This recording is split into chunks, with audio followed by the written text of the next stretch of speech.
Hello friends, welcome back to my channel. तर friends, ही भाजी पाहू शकता तुम्ही। हे आहे मुळकुंड, आमच्याकडे याला मुळकुंड बोलतात। तर मुळकुंडाची भाजी जी आहे ती मी आज करणार आहे। तर मी हे मुळकुंड आहे ते मी पहिलं थोडंसं असं कट करून घेणार आहे आणि त्याचबरोबर बॉईल करून घेणार आहे कुकरमध्ये।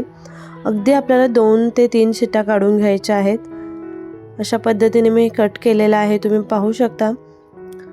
आतमध्ये अशा पद्धतीचं असतं। तर मी ते 2 मुळकुंड आहे त्याची भाजी करणार आहे आणि मी आता हे कुकरला लावून देणार आहे। अगदी 2 ते 3 शिट्ट्या काढायच्या आहेत, जास्त काढायच्या नाहीयेत, नाहीतर ते खूप जास्त शिजून जातं। तर त्यामध्ये मी थोडंसं टाकणार आहे हळद आणि त्याचबरोबर थोडंसं मीठ टाकून घेणार आहे आणि आता आपल्याला 2 ते 3 शिट्ट्या काढून घ्यायच्या आहेत। तुम्ही पाहू शकता बॉईल केल्याच्या नंतर हे बॉईल करून मी कुकरमधून थंड केलेले आहेत। तर आता आपले बॉईल झालेले आहेत। तर आपल्याला साफ स्वच्छ आता सोलून घ्यायचे आहेत। खूप इझिली सोलले जातात, पाहू शकता अगदी इझिली सोलले जातात, तुटतही नाही। खूप चांगल्या पद्धतीने आपल्याला सोलून घ्यायचे आहे। तुम्ही पाहू शकता हे फक्त बॉईल करून असेच मीठ लावून सुद्धा खाल्ले जातात आमच्या इकडे। खूप टेस्टी लागतात आणि याच्यामध्ये मीठ आणि हळद सुद्धा आहे, त्याच्यामुळे खूप चवदार लागतात हे। तुम्ही कमेंट करून नक्की कळवा की तुमच्याकडे याला काय म्हणतात। आमच्याकडे मुळकुंड बोलतात। जसं आपल्याकडे आरवी असते, त्याचाच मोठा भाऊ बोलू शकतो, आरवी आणि मुळकुंड। तर त्याच्यानंतर तुम्ही पाहू शकता मी साफ सोलून घेतलेला आहे। त्याच्यानंतर मी छोटे छोटे पीस करणार आहे। तुम्ही तुमच्या आवडीने कमी लहान मोठे तुकडे करू शकता। तर अशा पद्धतीने मी इथे कट करून घेते। खूप सुंदर भाजी लागते फ्रेंड्स, तुम्ही अशा पद्धतीने नक्की ट्राय करून पहा।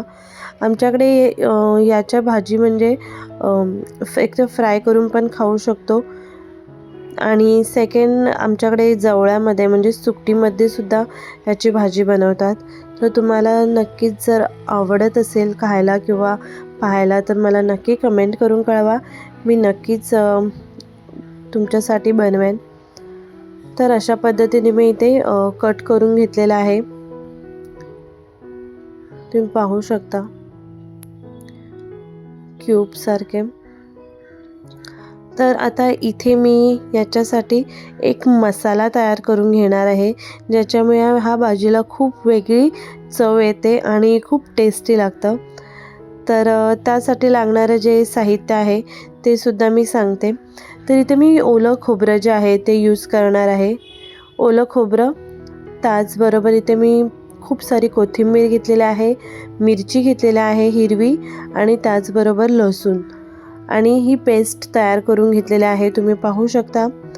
आणि एका पॅनमध्ये किंवा कढईमध्ये राईची फोडणी देऊन तेल तापला की छानपैकी आपल्याला तडतडवून द्यायचं आहे।